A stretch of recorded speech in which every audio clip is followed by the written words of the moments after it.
It's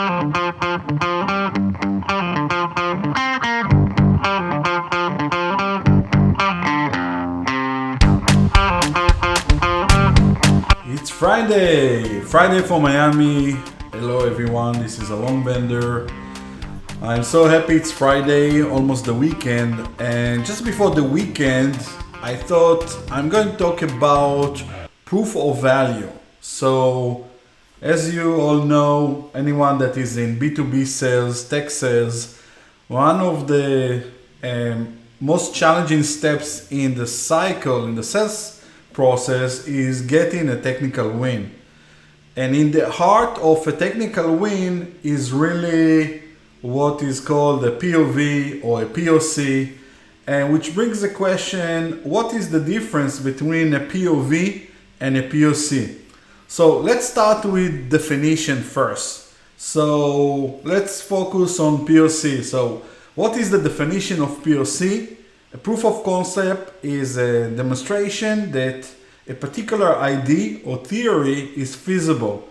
It is a small scale prototype or project that is designed to test the feasibility of a much larger project. PoCs are often used to validate new ideas or to demonstrate the potential of a new technology. So that's really the core definition of a PoC. There are different ways to maybe define it, but I think that's pretty close to the core of it. Now, what's the difference between a PoV versus a PoC? The proof of value, which is what PoV is a demonstration of the value of a product or a service to a specific customer or customers, plural. It is more focused and targeted approach than a PoC, proof of concept, which is a demonstration that particular idea or theory is feasible. A PoV typically involves identifying the customer's needs and pain points or business outcomes, demonstrating how the product or service can solve for those business outcomes, and then quantifying the value of the solution based on that ability. So this is really the difference between a PoV and a PoC. Focus, as the initial implies, is we are selling value versus selling a concept of a product or a service. So why is that important? It's important because when we sell a PoC or a PoV, it's not semantics. It's not just the terms. It's not just, okay, if I'm a sales engineer or pre-sales engineer, I'm still going to follow the exact same steps and you can call it whatever you want. No, that's definitely not the case. When we are selling on value, that's a much more involved process. It's much more of a collaborative approach, and it's extremely different from a PoC because PoC traditionally is really targeting the technical audience, which are rarely the key decision makers. Those are typically not the people that write the check, but they do have an influence over the decision of basically what product or service the customer is going to select. So those, I think, may be self-explanatory, obvious to many of you that are listening here. But I think that understanding is one thing, and executing and implementing all of the best practices around how to perfect a PoV is really what we do at Bender Expert, and we have a much deeper dive webinar and training and coaching around how we can really fine-tune a PoV and execute it in a way that reduces risk, reduces time, and accelerate the process to make it a little bit less challenging and less painful as it can be many times. So this is really the topic that I wanted to cover today. Now the next question is, what is the holy grail of a PoV? So needless to say, when we think about how we want to win a customer, the way to win a customer is by selling value, not concept. So we definitely see a shift over the last several years now. It's not new, towards selling value. Selling value is not as easy as it may sound. And again, I can go much deeper when I have more time and focus on a much longer full hour type of deep dive as I do with my webinars. And you can visit benderexpert.com to learn about those webinars. But the holy grail of a PoV is really setting a success criteria, but not just a success criteria, but a custom success criteria for a specific customer. This is where basically you set your PoV on the right path or on the wrong path.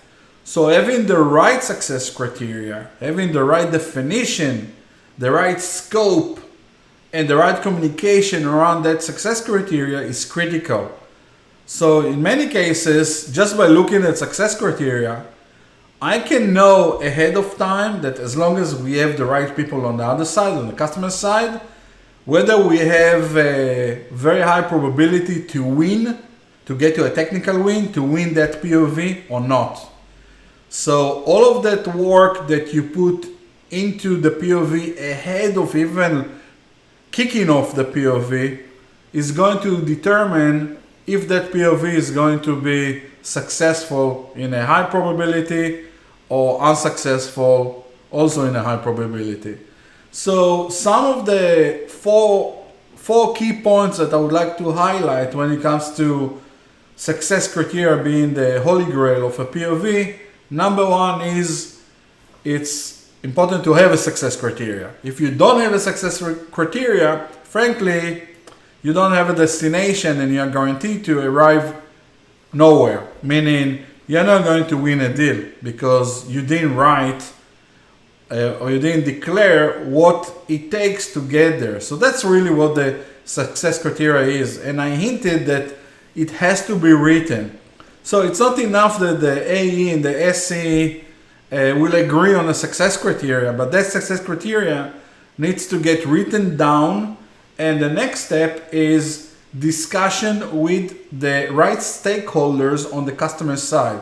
So once you nail down your success criteria, you assume certain things, you had some conversations with the customer, you understand what are their pain points and what outcomes they're aiming for, you put together all of that in writing around your service and your product and how you are going to solve for those pain points. But now you need to bring that up with the customer and walk them through the success criteria to validate that you are on the right path, and also to get an agreement that this is what we are going to prove, or this is what the value that we are going to demonstrate over the next couple of weeks. And let's agree that if we check the boxes on all of these, then we can declare that this is a win for you, Mr. Customer. Now, when we say this is a win for you, Mr. Customer, it also means that we need to get the right people, the right stakeholders involved on the customer side.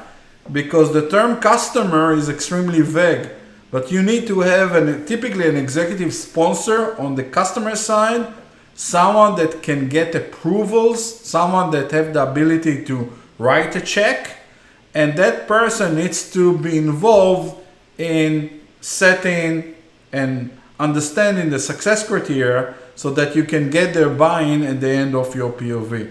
This is critical. One of the common mistakes that I've seen over hundreds of deals is that both the A's and the SE's may not have a relationship with the stakeholders, with the executive that is going to make a decision, and are stuck at what we call the gatekeepers.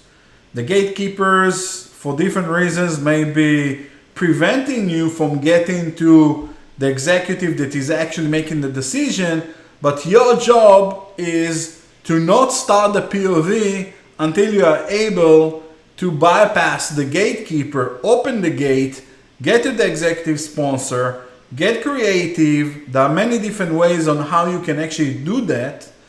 and make sure that that person is involved in that second step that you just described. The next one is tracking. So when you perform a PoV, and typically a PoV has a scope and a timeline. So you have a timeline, let's say 2 to 4 weeks of a PoV, but the nice thing is that with many of the services, especially with SaaS and other services and other products, you can actually start to expose data without having to get to the end of the PoV, and by doing so, start to shrink cycles, start to compress time, start to get a buy-in from the customer by showing them early results and making them a partner in the journey, a partner in the process. And the process is not deployment, the process is not technical. The process is from zero to a hero. How you make them as a customer, how do you make them as stakeholders, how do you make them as what they do under their, whatever their role is, become heroes, or make their organization become hero by achieving this, the success criteria. So success criteria is not a journey that you need to necessarily wait until the end of the PoV. I'm repeating myself, to start to demonstrate value.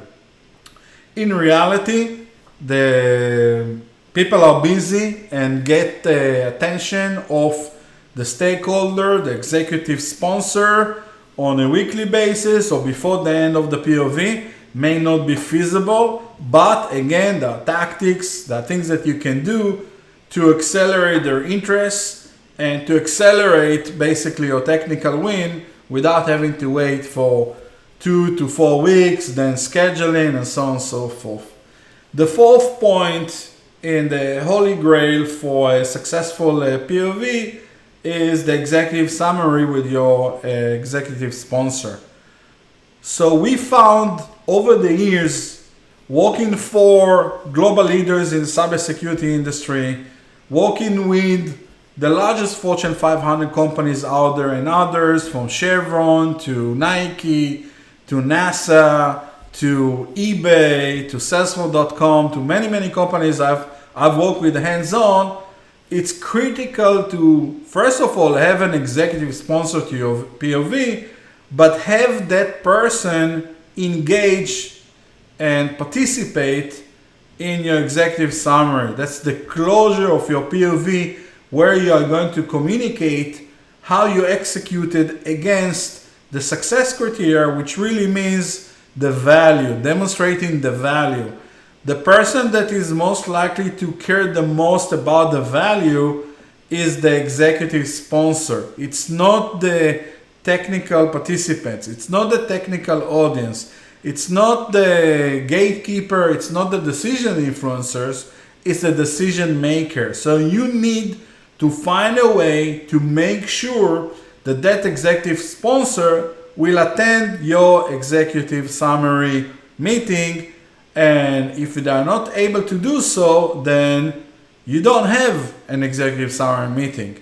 You can have a discussion, you can have conversations, but that's not an executive summary meeting. An executive summary meeting requires for you to have the executive sponsor, and you need to get that buy-in from the executive sponsor before you even start with the PoV. So that's typically the way you should handle that. And as far as best practices around timelines and getting on the calendar of the executive sponsor, so they will more likely to show up and feel they are part of the process, is to put that on the schedule, on the calendar, the executive summary meeting, before you even start the PoV. So once you have a kickoff date, you basically start a timeline and you set those invites and you nail down those time slots to make sure that the executive summary meeting will be an executive summary meeting and not something else.